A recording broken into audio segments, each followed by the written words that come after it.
Hi friends, நம்ம இன்னைக்கு ஒரு வித்தியாசமான ஒரு ஸ்பெஷலான ஒரு ரெசிபி தான் பார்க்க போகிறோம். நம்ம பால் கொழுக்கட்டை செஞ்சுருக்கோம். அது அரிசி மாவில் செய்வோம். ராகி மாவில் பால் கொழுக்கட்டை யாருமே செஞ்சுருக்க மாட்டாங்க. அதனால் இன்றைக்கி ராகி மாவில் ஒரு வித்தியாசமான பால் கொழுக்கட்டை செய்ய போகிறோம். அதுக்கு நான் ஒரு 200 கிராம் அளவுக்கு ராகி மாவு எடுத்திருக்கேன். ஒரு முக்கால் ஸ்பூன் அளவுக்கு சின்ன தூள் உப்பு சேர்த்துக்கலாம். சேர்த்துட்டு நல்லா கலந்து விட்டுக்குங்க. கலந்ததுக்கப்புறம் இதுக்கு ஒரு பாத்திரத்தில் வெந்நீர் கொதிக்க வச்சுருக்கேன் மாவு பிசைகிறதுக்காக. அந்த மாவு பிசைகிறதுக்கு கொஞ்சம் வெந்நீர் நல்லா சூடானோன்னே அதில் ஊற்றி பிசைஞ்சிக்க வேண்டியதான். அந்த நேரத்தில் நம்ம பால் கொழுக்கட்டை புளியறதுக்காக ஒரு ஏனத்தில் 2 கப் அளவுக்கு தண்ணி, அதாவது 1 கப்பு ராகி மாவுனா 2 கப்பு அளவுக்கு தண்ணி ஊற்றிக்கிறோம். தண்ணி ஊற்றிட்டு ஒரு 100லேருந்து 125 கிராம் வரைக்கும் வெல்லம் சேர்த்துக்கலாம். ரொம்ப அதிகமாக சேர்த்தா தவட்டிடும். சும்மா 1-2 உடச்சி சேர்த்துருக்கேன். அதை நல்லா கரைஞ்சி வரட்டும். கரைஞ்சி வந்ததுக்கப்புறம் வெந்நீர் நல்லா கொதிச்சிருச்சு. அதை ஆஃப் பண்ணிவிட்டு அதை அப்படியே இந்த ராகி மாவில் ஊற்றி பிசைய வேண்டியதான். கொஞ்சம் கொஞ்சமாக ஊற்றி கலந்துக்கோங்க. நம்ம கொழுக்கட்டைக்கெலாம் மாவு பிசைவோம்ல திக்கா, அதேமாதிரி கொஞ்சம் திக்காக பிசைஞ்சுக்கோங்க. கொஞ்சம் கொஞ்சமாக ஊற்றி சேர்த்துக்கோங்க.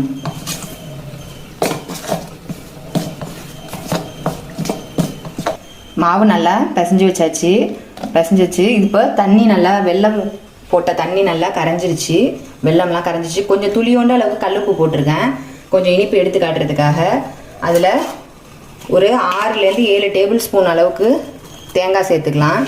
தேங்காய் இன்னும் அதிகமாக சேர்க்க நல்லா டேஸ்ட்டாக இருக்கும். சேர்த்துட்டு இது இன்னும் கொஞ்சம் கொதி வந்தோடனே நம்ம பால் கொழுக்கட்டைக்கு உள்ள மாவை புளிஞ்சிட வேண்டியதுதான். இந்த முறுக்கு அச்சு இருக்கு இல்லையா, நல்லா தேங்காய்லாம் போட்டதுக்கப்புறம் நல்லா கொதி வந்துருச்சு. நம்ம மாவு இந்த மாதிரி முறுக்கச்சி இருக்கு இல்லையா, அந்த முறுக்கச்சியில் கொஞ்சமாக மாவு போட்டு அதில் அப்படியே புளிஞ்சிட வேண்டியதுதான். புளிஞ்சோன்னே மேலே பொங்குற மாதிரி இருந்தால் சிம்மில் வச்சுக்கோங்க.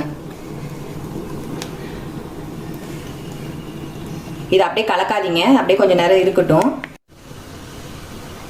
இதுமாரி நல்லா மாவு மேலே பொங்கி வந்துருச்சு. இதுக்கப்புறம் கலங்க. உடனே கலந்தீங்கன்னா குழஞ்சி போயிடும்.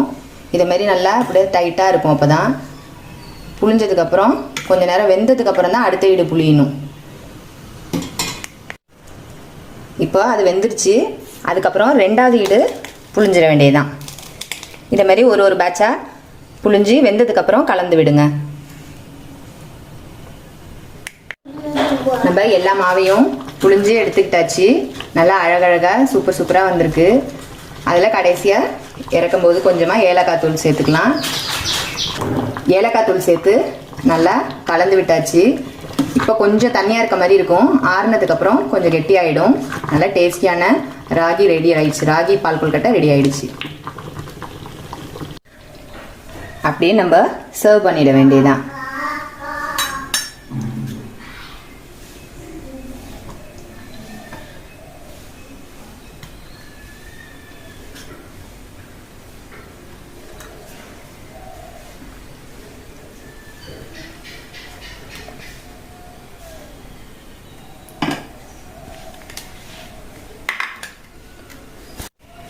இந்த மாதிரி இன்ட்ரெஸ்டிங்கான ரெசிபீஸ்லாம் வேணும்னா நம்ம சேனலை மறக்காமல் சப்ஸ்கிரைப் பண்ணிக்கோங்க. தேங்க்யூ.